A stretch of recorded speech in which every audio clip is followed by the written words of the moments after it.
हाँ जी, पूरे semester college life enjoy कर ली है तो अब एंड में थोड़ा सा फोकस कर लो एग्जाम्स पे भी। कॉलेज एग्जाम्स बहुत ज़्यादा इंपॉर्टेंट है। बहुत सारी प्लेसमेंट में वो बार लगा देते हैं कि आपके 7 CGPA होने चाहिए तभी आप प्लेसमेंट में बैठ सकते हो। तो मिनिमम तो आपको 7 CGPA रखना ही है, मतलब कुछ भी हो जाए एनी हाउ ट्राई करो कि 7+ तो आप मेंटेन करके चलो। 8+ इज अ डिसेंट एंड 9 लाते हो तो भाई टॉपर कैटेगरी में हो। मैंने अपने सेमेस्टर एग्जाम्स में मल्टीपल सेमेस्टर्स में 9 CGPA लाई हुई थी। तो आज मैं आपको पूरी टिप्स एंड ट्रिक्स बताने वाली हूँ। आपने बहुत बार सुना होगा कि कॉलेज में तो लास्ट टाइम में भी पढ़ के हम अच्छी CGPA ला सकते हैं। अब लास्ट टाइम कितना, एक दिन पहले पढ़ के 9 CGPA नहीं आती है, ठीक है। तो ये मत तो हटा दो, आपको पढ़ना पड़ेगा। 1 मंथ पहले भी स्टार्ट करते हो तो येस इट इज पॉसिबल, ठीक है। सबसे पहले देखो, आपके कुछ ना इंटरनल के मार्क्स होते हैं, अटेंडेंस के मार्क्स होते हैं। तो ट्राई करो कि अभी तक आपने कॉलेज अटेंड नहीं भी किया है, थोड़ी बहुत अटेंडेंस आपकी ऐसी ऐसी है, तो आप ट्राई करो कि ये पूरा मंथ, ये जो आपका नवंबर दिसंबर का मंथ है, इसमें आप अपनी अटेंडेंस कंप्लीट कर लो, जैसे एडमिट कार्ड में भी इशू ना आ रहा हो। और थोड़ा बहुत जो मार्क्स होते हैं आपके 5 मार्क्स होते हैं आपकी अटेंडेंस पे, तो वो भी थोड़ा मैक्सिमाइज हो रहा होगा। अगर आपके पास 7 सब्जेक्ट्स हैं, सब में आपके 5 5 5 5 मार्क्स बढ़ जा रहे हैं, तो ओवरऑल आप सोच रहे हो जिसकी अटेंडेंस 0 है, जिसकी अटेंडेंस 5 है, क्लियर आपको दिख रहा है कि उसके मार्क्स बढ़ रहे हैं।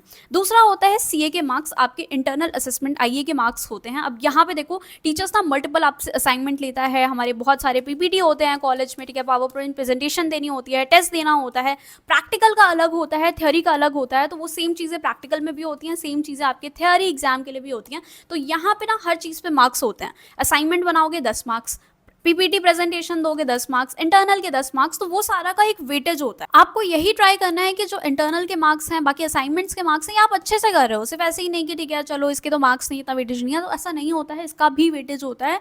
और हम क्या करते थे, हम इंटरनल्स के लिए ही अपनी नोट्स पढ़ाई हम इसी टाइम पे पढ़ लेते थे। फिर हम लास्ट टाइम पे जो होता था, पढ़ा हुआ है हर टॉपिक टेस्ट के लिए, हर क्लास टेस्ट के लिए, इंटरनल्स के लिए, तो हमें फाइनल एग्जाम में उतनी मेहनत नहीं करनी पड़ती थी। Just we have to revise, ठीक है। तो अभी इंटरनल्स के चल रहे हैं, आपके एग्जाम्स चल रहे हैं, इसी में वो नोट्स बना लो, इसी में वो चीज़ें प्रैक्टिस कर लो, जिससे एंड एग्जाम में आपको just you have to revise those things, ठीक है। तो बर्डन थोड़ा सा कम हो जाता है। मैक्सिमम चैप्टर्स इंटरनल्स में ही आपको टीचर्स दे देते हैं। इसके अलावा अगर आपका कोई पेपर वीक है, जैसे लाइफ साइंसेस में कुछ स्टूडेंट को केमिस्ट्री उतना पसंद नहीं होता, BCom में अलग सब्जेक्ट्स होंगे, BA में भी कुछ ऐसे सब्जेक्ट्स होंगे जो आपको उतने इंटरेस्टिंग नहीं लगते हैं, उसमें स्कोर करना भी थोड़ा डिफिकल्ट है।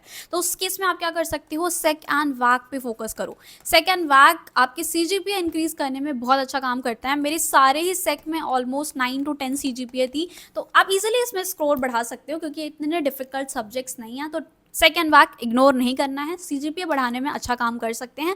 बाकी अब पढ़ना कैसे है, ठीक है, ये तो मैंने बता दिया, आप कहाँ कहाँ पे अपने स्कोर इस टाइम पे इंक्रीज कर सकते हो। फाइनल एग्जाम के लिए कैसे कंप्लीट करना है आपको, सबसे पहले आपको अपना निकालना है सिलेबस आपको DU की वेबसाइट पे ही मिल गया होगा, प्रोफेसर्स ने भी आपको शेयर कर दिया होगा।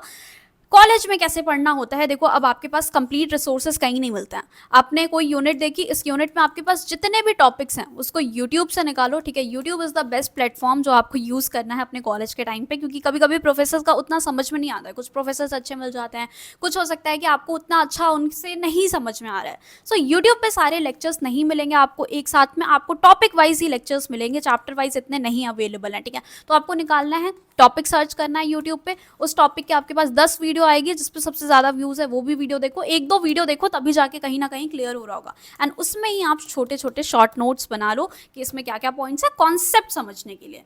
उसके अलावा ये कर लोगे, अब आपको निकालनी है PPT। टीचर्स PPT शेयर कर देते हैं, नहीं मिलती अगर आपको वो PPT तो आप गूगल से अब डिजिटली पढ़ना थोड़ा स्टार्ट करो, क्योंकि इतना ज़्यादा होता है ना, आपको 18-18 मार्क्स के क्वेश्चन आते हैं, 10 मार्क्स के क्वेश्चन आते हैं। आप नहीं कर सकते कि आप पूरी पूरी नोट्स बनाने बैठ रहे हो, नहीं पॉसिबल है यार, कॉलेज में इतना कोई नोट्स नहीं बनाता है। डिजिटली पढ़ो, स्लाइड शेयर्स मिल जाती हैं यूट्यूब पे, गूगल पे, आप अपने सब्जेक्ट की स्लाइड शेयर्स निकाल लो। PPT शेयर कर रहे हैं तो डायरेक्टली पढ़ने की ट्राई करो, इतना नोट्स आप प्रिपेयर नहीं कर सकते। जस्ट शॉर्ट नोट्स बनाओ कि आपके जो 1-1 मार्क वाले क्वेश्चन आते हैं वो आपके कॉन्सेप्ट क्लियर करने के लिए आपको जस्ट नोट्स की जरूरत होती है कि लास्ट टाइम पे आप रिवाइज कर पा रहे हो। तो ऐसे करके कहीं ना कहीं आपको पहले सिलेबस कंप्लीट करना है। कंप्लीट योर सिलेबस, यूट्यूब से करो, गूगल से आर्टिकल्स निकालो, वहाँ से करके पहले सिलेबस कंप्लीट। चैट GPT की भी हेल्प ले सकते हो, ठीक है। चैट GPT पे भी आप बहुत सही आपको मिल जाता है पूरा कंटेंट।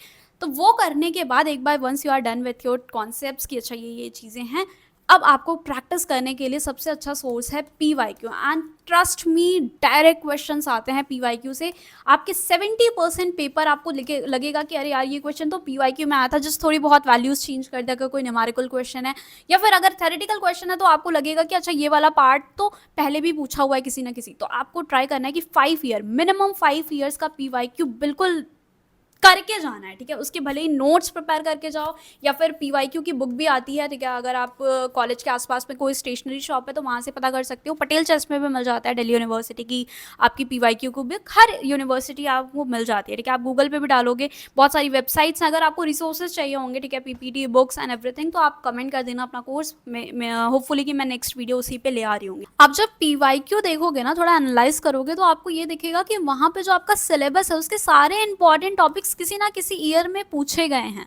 तो इस तरीके से भी आप अपना सिलेबस कंप्लीट कर सकते हो कि पीवाईक्यू को पहले एनालाइज कर लो, उसमें से आपको पता चल जाएगा इंपॉर्टेंट टॉपिक्स, एंड उसकी नोट्स एंड एवरीथिंग आप प्रिपेयर कर लो, वही टॉपिक्स कवर कर लो, ठीक है। तो आपको अगर आप 10 ईयर्स कर लोगे ना, तो आपका सारा ही सिलेबस आप देखोगे कुछ इंपॉर्टेंट टॉपिक्स कहीं ना कहीं पे किसी ना किसी फॉर्म में पूछे गए हैं।